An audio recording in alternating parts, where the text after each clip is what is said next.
bahwa Indonesia memiliki kesempatan besar untuk melompat menjadi negara maju dalam 3 periode kepemimpinan ke depan. Presiden Jokowi seolah memberikan pesan tersirat untuk presiden dan wakil presiden yang nanti terpilih memimpin Indonesia. Seperti diketahui saat ini berdasarkan hitung cepat dan real count sementara KPU, pasangan Prabowo Gibran unggul atas pasangan lainnya. Dalam pidatonya dalam Muktamar Ikatan Mahasiswa Muhammadiyah IMM di Palembang, Jokowi seolah memberikan pesan kepada pemimpin pengganti dirinya.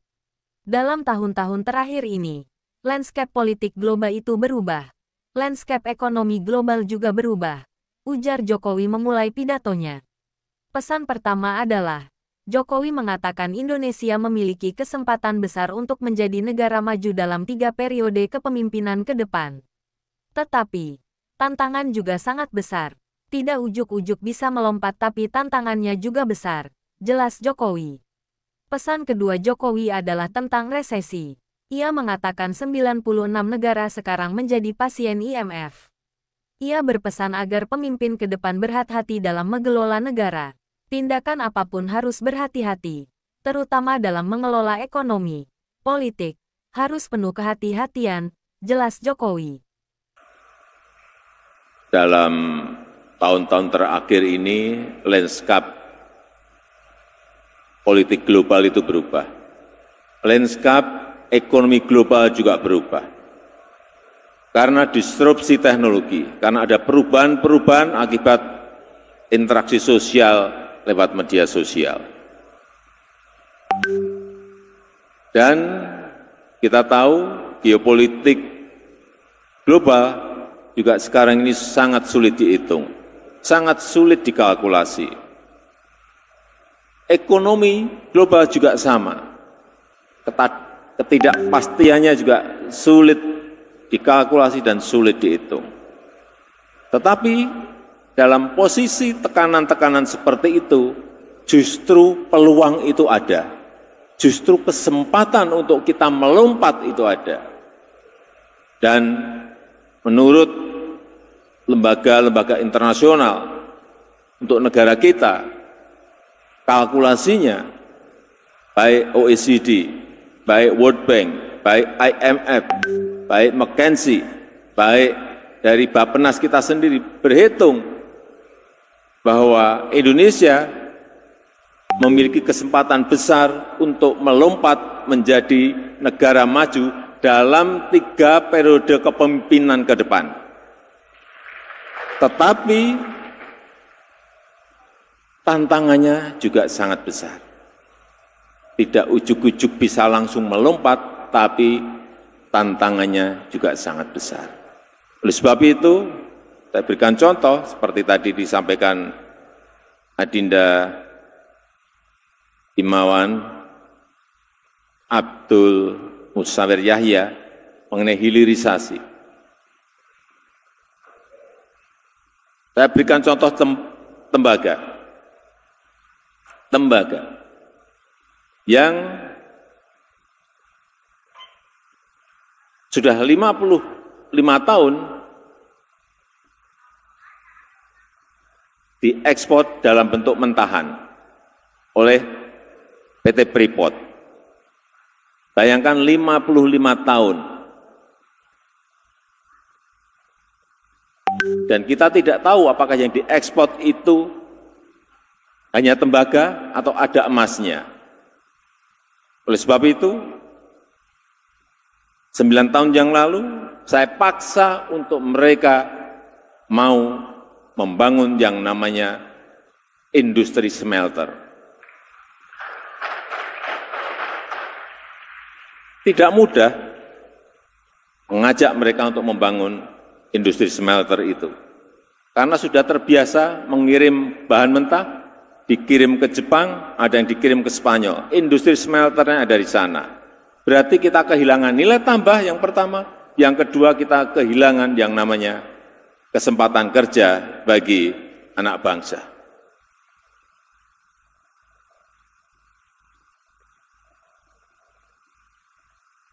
Karena sulit, kita dorong untuk membangun industri smelter, kemudian kita lakukan yang namanya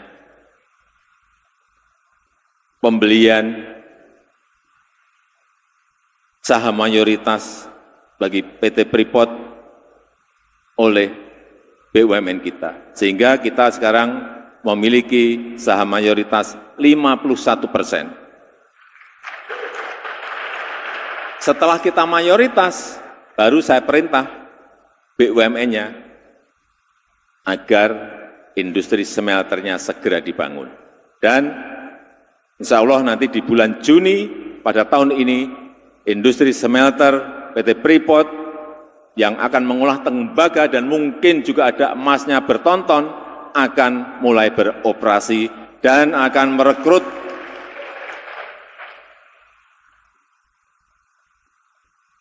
anak-anak muda kita mungkin lebih dari 15.000 atau 20.000 untuk bekerja di sana.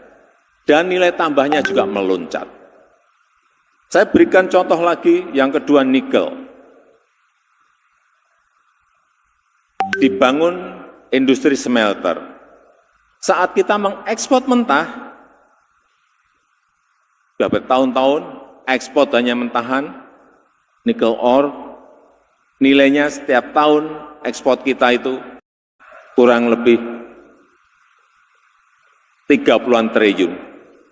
Begitu smelter dibangun, ekspor kita mencapai 510 triliun rupiah. Artinya apa? Ada yang menanyakan pada saya, Pak, yang untung kan perusahaan. Tidak seperti itu, karena dari kelompatan rupiah tadi yang saya sampaikan, kita bisa memungut yang namanya pajak perusahaan.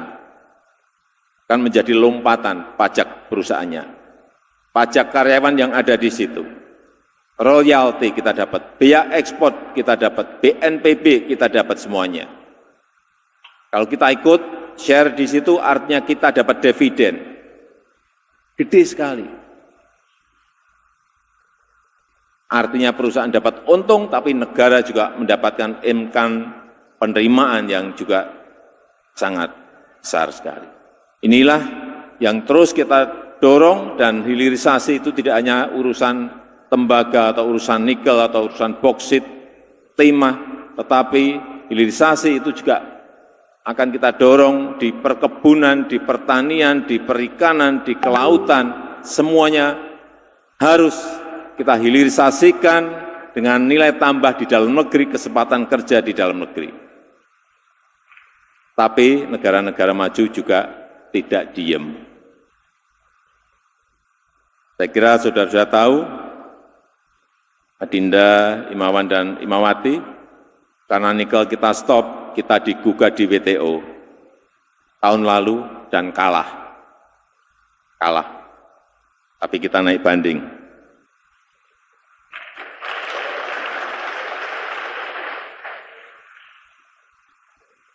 Kita juga tahu semuanya bahwa dalam sebulan 2 bulan ini banyak negara-negara masuk ke jurang resesi. Eropa, kemudian baru saja kemarin Inggris masuk ke resesi. Jepang masuk ke resesi. 96 negara juga menjadi pasiennya IMF. Artinya apa? Situasi ekonomi dunia ini tidak sedang baik-baik saja. Oleh sebab itu, kita harus hati-hati dalam mengelola apapun, mengelola ekonomi kita, mengelola APBN kita, dan kita harapkan ke depan pemerintah yang baru juga melakukan hal yang sama, hati-hati dalam mengelola negara sebesar Indonesia ini, karena Indonesia bukan sebuah negara yang kecil, tetapi negara yang sangat besar, negara yang sangat luas, dan penduduknya sudah hampir 280 juta, sehingga setiap tindakan apapun kita harus berhati-hati, terutama dalam mengelola ekonomi, politik, harus penuh dengan kehati-hatian agar tidak keliru dalam mengelola negara.